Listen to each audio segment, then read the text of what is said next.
একই দিনে দ্বিতীয় দফার তালিকা প্রকাশ করল বাম ও বিজেপি। বিজেপির দ্বিতীয় দফার তালিকায় যেমন পুরনো মুখ থেকে প্রাক্তন সাংসদ, তরুণ মুখ ও প্রাক্তন আইপিএসকে দেখা গেল, তারই সঙ্গে বিজেপির দ্বিতীয় দফার তালিকা প্রকাশ হওয়ার আগেই বড় চমক ও জল্পনা উস্কে দিলেন আর.জি. কর মেডিকেল কলেজে নিহত চিকিৎসকের মা বাবা। স্পষ্ট করে দিলেন প্রার্থী হওয়ার প্রসঙ্গ, যা নিঃসন্দেহে এবারের বিধানসভা ভোটের অন্যতম বড় চমক হতে চলেছে। এটা আমি কালকে ডিসাইড করেছি যে বিজেপির প্রার্থী হয়ে আমি দাঁড়াতে চাই।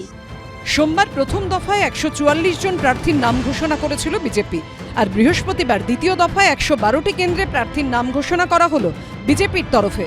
নতুন মুখ থেকে শুরু করে সংগঠনের পুরনো মুখ, প্রাক্তন আইপিএস থেকে শুরু করে প্রাক্তন সাংসদ, লড়াকু মহিলা মুখ থেকে শুরু করে পুরনো বিধায়কের আসন বদল, নানা ছবি দেখা গেল বিজেপির দ্বিতীয় দফার প্রার্থী তালিকায়।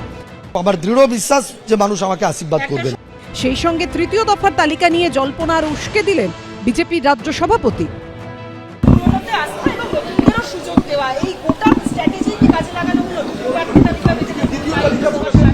অনেক কিছু আশা বাকি। 112 জন প্রার্থীর দ্বিতীয় তালিকায় 8 জন বিধায়ক, 2 প্রাক্তন বিধায়ক, প্রাক্তন 4 জন সাংসদ জায়গা পেয়েছেন। এখনো পর্যন্ত বিজেপির বর্তমান 49 জন বিধায়ক 2026-এর বিধানসভা ভোটে প্রতিদ্বন্দ্বিতা করছেন। হকি খেলোয়াড় ভারত ছেত্রী কালিম্পং আসন থেকে বিজেপির টিকিটে প্রতিদ্বন্দ্বিতা করছেন। হচ্ছে সিদ্ধান্তহীনতায় যে ভোগা পার্টি, যার পরিচয় বাইরে আসছে, যে কারণে বাংলার মানুষ খুব বুদ্ধিমান মানুষ, সেই কারণেই এদেরকে কাউকে শূন্যতে পর্যবসিত করেছে, এর মধ্যেই কাউকে শূন্যতে নিয়ে যাবে, এবার কাউকে বাংলার ক্ষমতায় আনবে না। এদিন বামেদের তরফেও দ্বিতীয় দফার তালিকা প্রকাশ করা হলো।